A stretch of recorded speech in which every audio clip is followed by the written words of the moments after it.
good afternoon, and welcome to Unfiltered Conversations on Cleveland TV in Diaspora. I am Damilola Oladokun. Remember that Cleveland TV in Diaspora is a television platform online created to bring Africans back home and in the diaspora together to celebrate their achievements. Today on the show, I have a very important guest. His name is Dr. Awil Mohammed, and he's the Director, African Diaspora Policy Center, ADPC. And today together we'll be discussing about the upcoming Global African Diaspora Symposium 2023. Join us and let's have unfiltered conversations. Welcome to the show, sir. Thank you very much. I'm glad to be with you today. We're glad to have you on the show today. And today we're going to be looking at the upcoming Global African Diaspora Symposium event.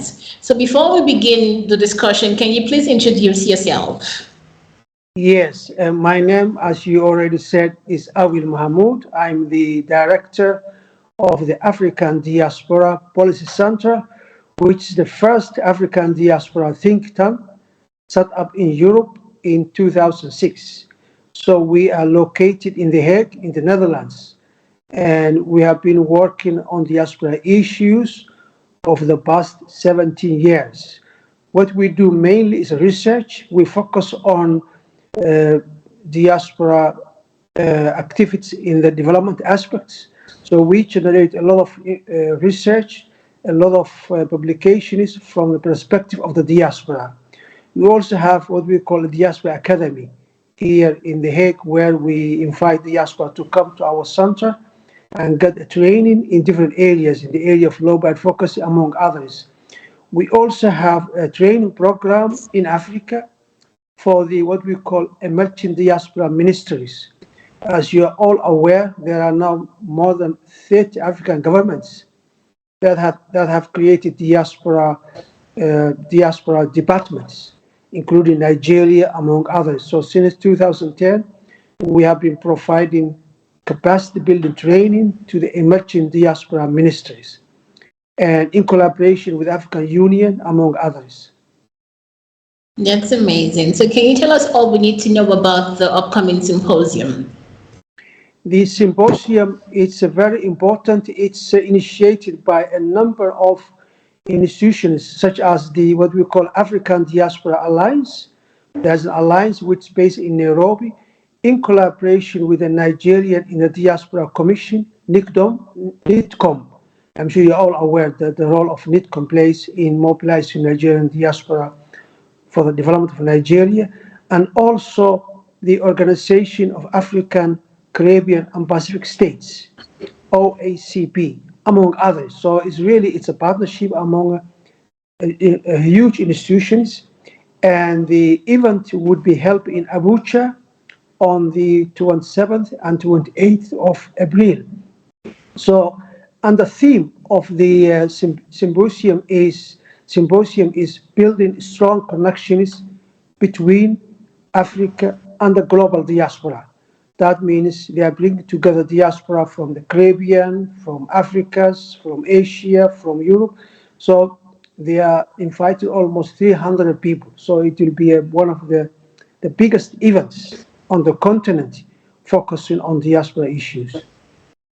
Right. So it sounds to me like a networking event, the bringing Africans together with Africans in the diaspora. Is that correct?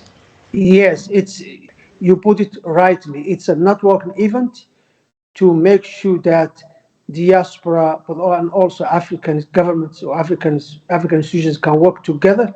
So building partnerships, building collaboration. So yes, it's the starting phase, and the idea is that kind of interaction will lead to more collaborations in the near future.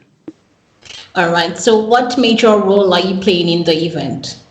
We are supporting the what we call the institution, which one of the institutions which, as I said, the Organization of African, Caribbean, and Pacific States, which is one of the strategic partners. So our role is to provide workshops focusing on, maybe I also would like to highlight the Organization of African, Caribbean, and Pacific States. It's called OACP. They set up for the first time a diaspora platform for development. So we are also promoting the platform within the continent, because the whole idea is that diaspora engagement needs to be taken to the next level. And OACP took the lead because they are based in Brussels, and it's one of the only development institution for the African, Caribbean, and Pacific states. So for the first time, they have taken the leadership to ensure that diaspora across all the regions could also work together. So the idea is they want to facilitate what's called South-South exchange. So that means Caribbean countries, Pacific and Africans can learn together, can share information, but also can collaborate in the future. So I think but also the aim of the platform is also to link up diaspora with the ACP member countries.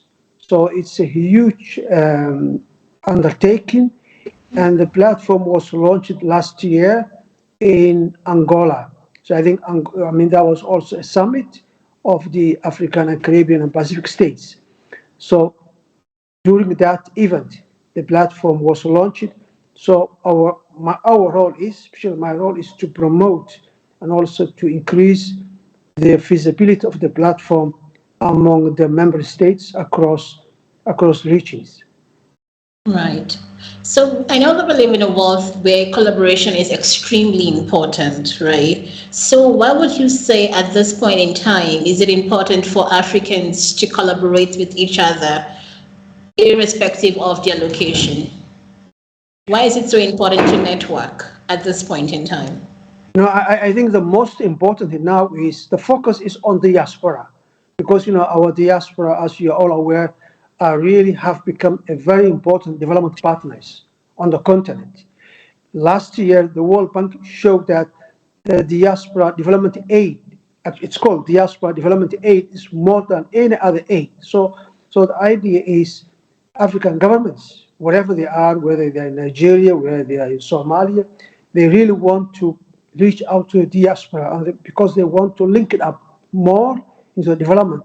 So the event, the main focus is how to mobilize the diaspora for the development of the continent.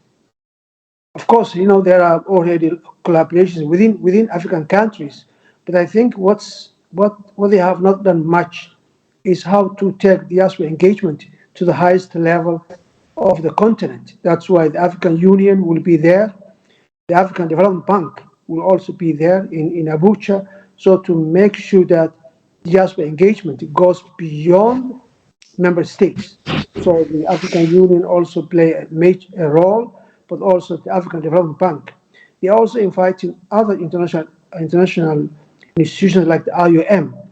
So the main focus is diaspora engagement needs to be taken to the next level. And I think that's the main focus for this event. All right. The conversation will continue, but we'll go on a quick break. We'll be right back. Clevenard in Diaspora Television is an internet online TV service. What sets us apart is a unique combination of hit African content, first and exclusive international free movies, series, musics, news, events, documentaries, tourism, teleshopping shows, youth TV programs, and live interviews. Clevenard Diaspora Television is available throughout sub-Saharan Africa and to the diaspora markets worldwide. Take your entertainment with you wherever you go. Watch on your smartphone, tablet, laptop, smart TV, depending on your device. Watch free movies with Clevenard Movies Television. Stop searching for free movies websites and watch Clevenard Movies Television.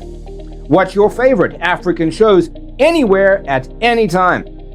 Don't forget to check out our top 5 TV channels created to get you informed. TV1, Clevenard in Diaspora Television. TV2, Clevenard Youth Television. TV3, Clevenard Movies Television.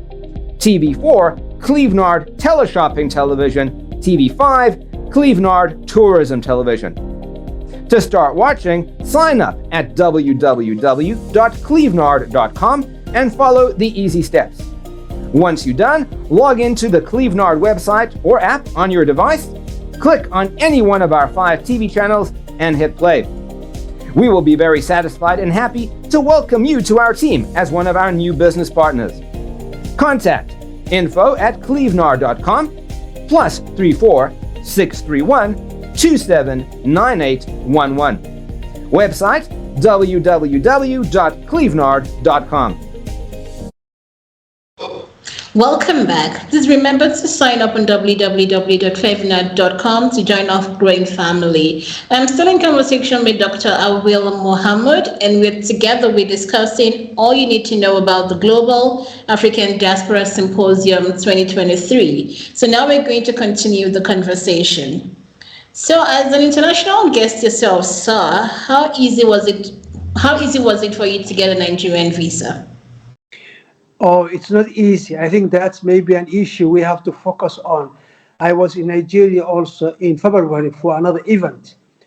And that time even I was given what we call a note verbal, which means I can get the visa upon arrival.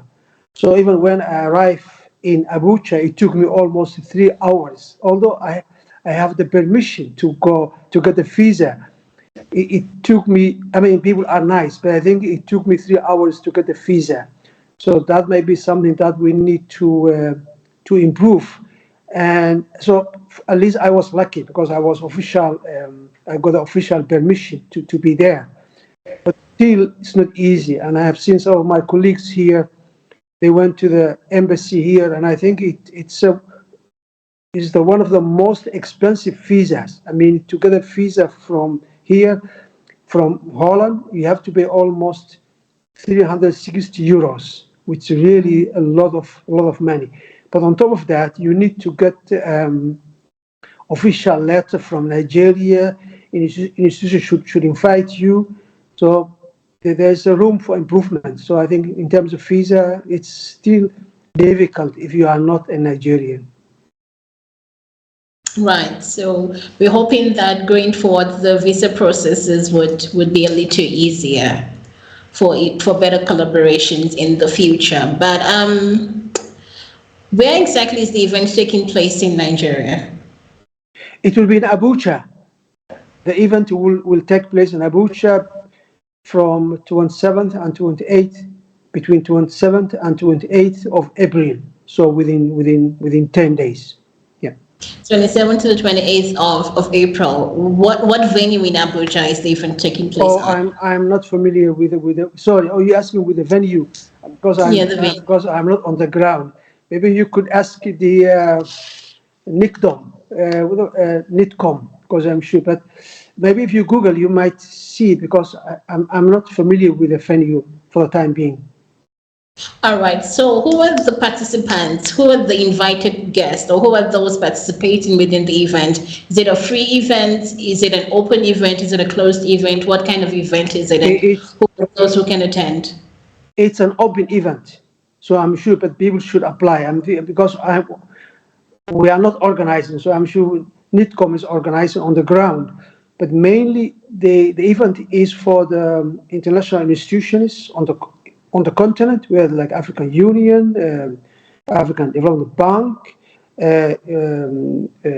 international institutions like the IOM and World Bank, and also the invitees who are coming, from the Caribbean, from Pacific, but also some of them among the diaspora in Europe and beyond. Yeah. Okay, so you can only attend by invitation. Yes, but by official invitation. But if you are in Abuja, you could attend if I'm right, because it's an open symposium. All right. Okay. So why did you choose to partner, and what are your expectations for the event?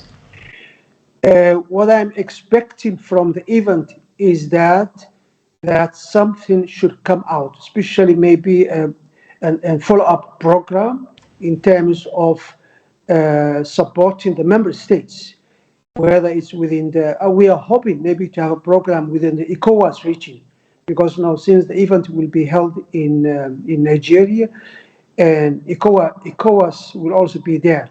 So we want to develop a program for the ECOWAS states, with these 17 countries, maybe to develop a new program which would have a number of components. One is capacity building. So we need also to support the member states to develop what we call national diaspora strategy. Nigeria has, but some of them do not have this kind of strategy. The other one is we want to make sure that there will be more consultations and dialogue between diaspora and the member states, because that's not happening more. So we want to have more, and also we want to make sure there will be what we call peer-to-peer learning. We want to seek African governments to learn from each other. So I think this kind of follow-up project we are hoping would come out of that meeting. On top of the the networking, as you said, networking events, maybe more improving collaboration across the Americas, Caribbean, and African countries, because there's still a limited exchange when it comes to diaspora engagement in terms of policies, in terms of practices, because there are a lot they can learn. I mean, Jamaica can learn more from Nigeria, Nigeria can learn more from other countries, but also, of course, Nigeria is also one of the leading countries, so we want also Nigeria, we want also others to learn from the Nigerian experience.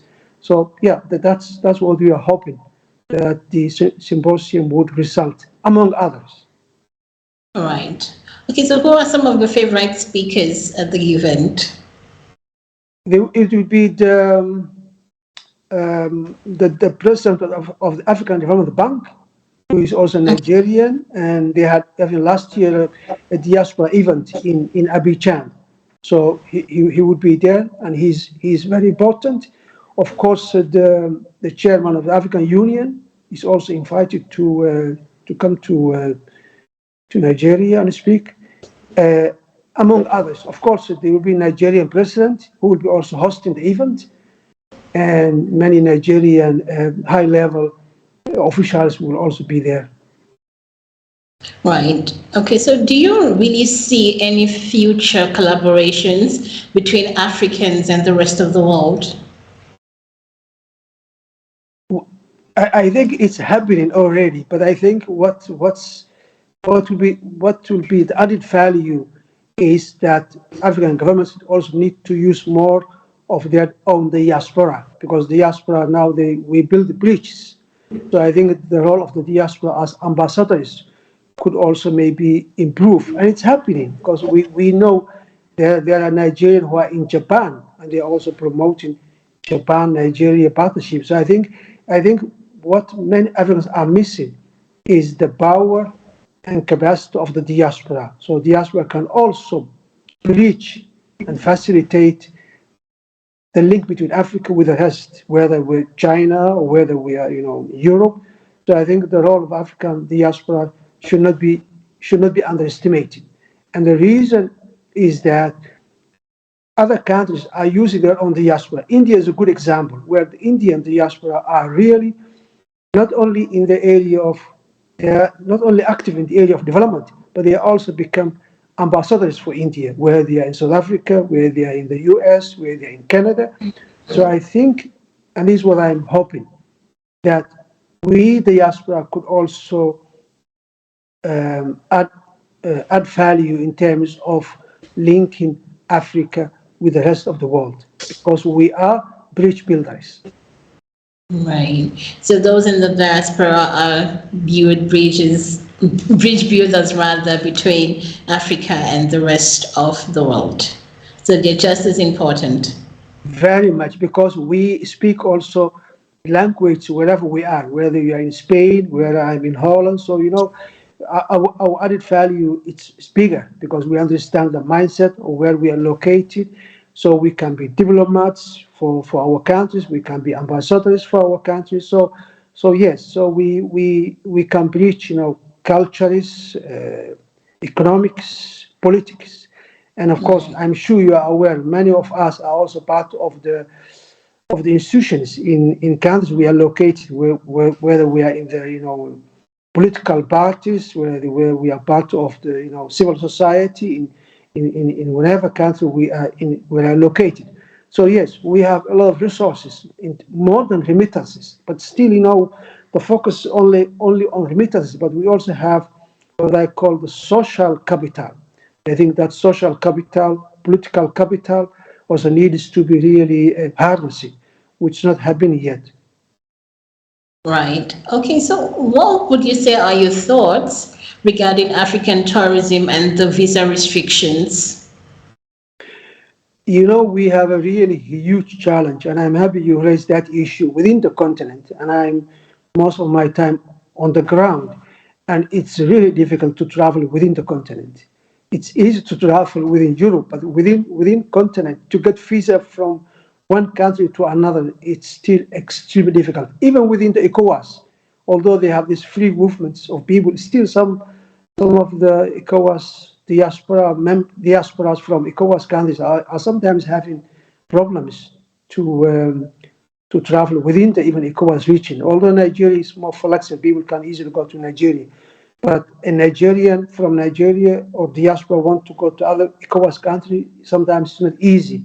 So I think that's still a huge challenge in terms of traveling within the continent. And there have been, these days we are talking what they call free movements across the continent.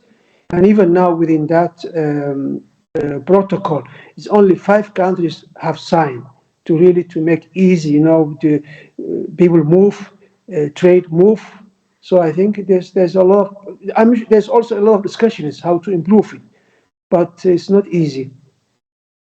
In the 21st century's technological advancement, we all seek opportunities to move and network with the emerging space. Introducing Clevenard blog and event posting. Do you think you have some interesting materials, good content, articles, and stories? Then feel free to publish them on Clevenard blog and events page, just as team of our writers are doing presently. By blogging on Clevenard's blogs and events, you benefit from our reach and network. There are a constant stream of people visiting our social platform, and we have figured out just how to distribute our contents. This means you can basically skip the line and get access to a big audience from day one. Furthermore, we can help you get in touch with important people for projects with possibilities of translating your content into other languages and republishing them on Clevenard. This helps preserve and protect your content from getting lost. What's more, you also get to be part of our team with access to our network and lots of exclusives, behind the scenes information. And of course, you get full credit for everything you do, which brings you popularity and make extra income. Sign up now on clevenard.com and start blogging to your advantage. Please see the tutorial video on how to blog or post events on Clevenard Blogs and Events.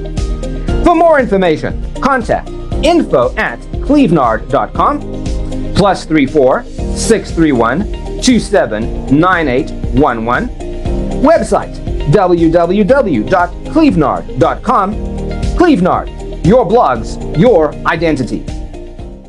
Thank you for answering the question. So now we're continuing. And what means if Africa should have a single currency or no visa restrictions at all, where we can all travel to each other's countries? That will be a dream come true. I hope this will be possible, but it's a long way to go. There are a lot of challenges. And the reason I don't know, because you see the EU, I'm here, so it's easy for us to move around.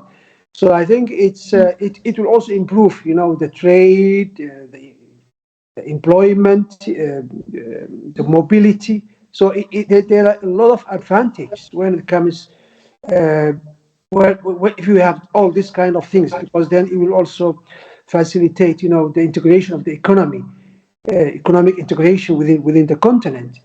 But still a long way to go, and I hope this will happen, maybe in our lifetime. But there are a lot of issues, political, interests,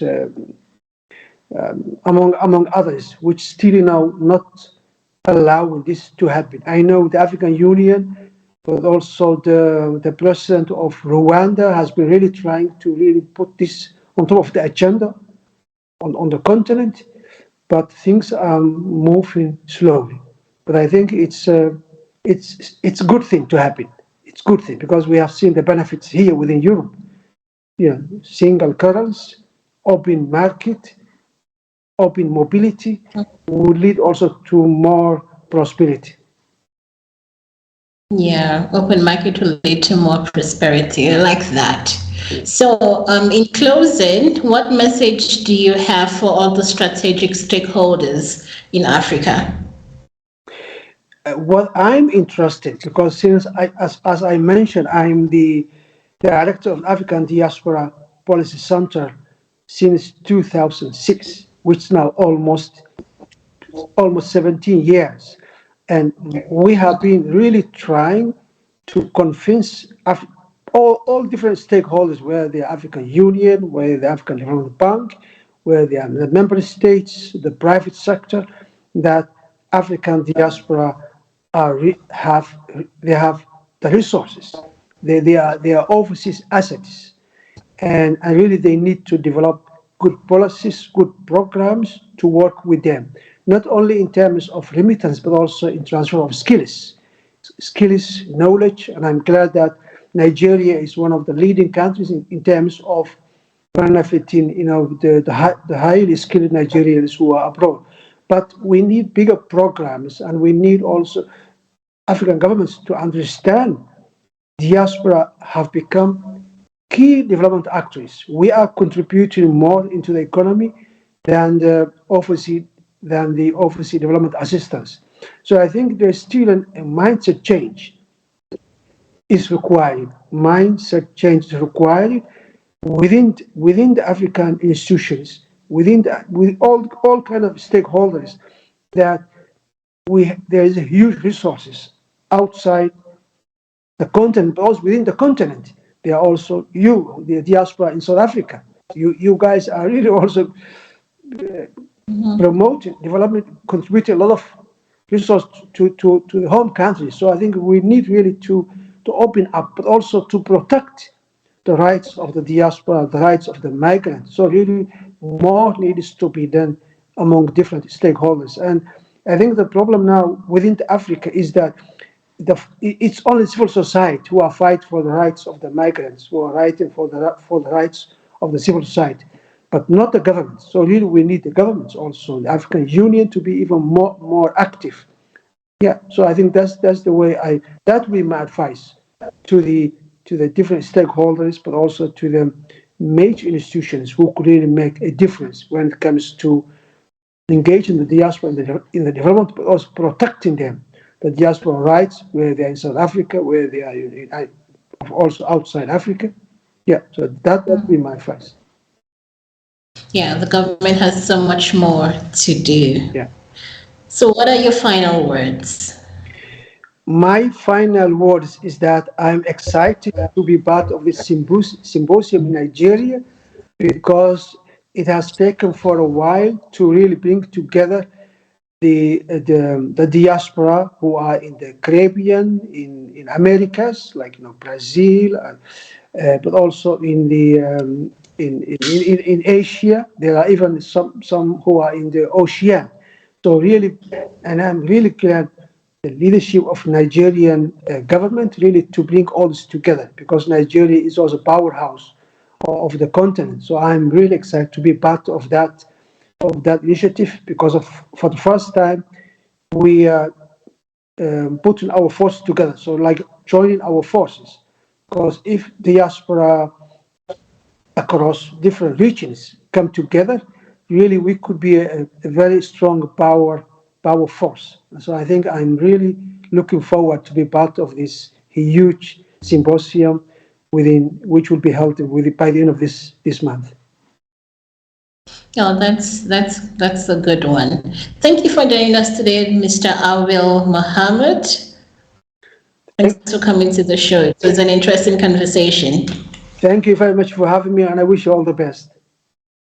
Thank you, sir. Thank you for joining us today on Unfiltered Conversations right here on Cleveland TV in Diaspora. I am Damilola Oladejo, and today we're discussing everything you need to know about the Global African Diaspora Symposium 2023 happening in Abuja, Nigeria. And I had that conversation with Dr. Abel Mohammed, who is the Director, African Diaspora Policy Center, ADPC. This is Unfiltered Conversations, and I'll see you next time. Thank you.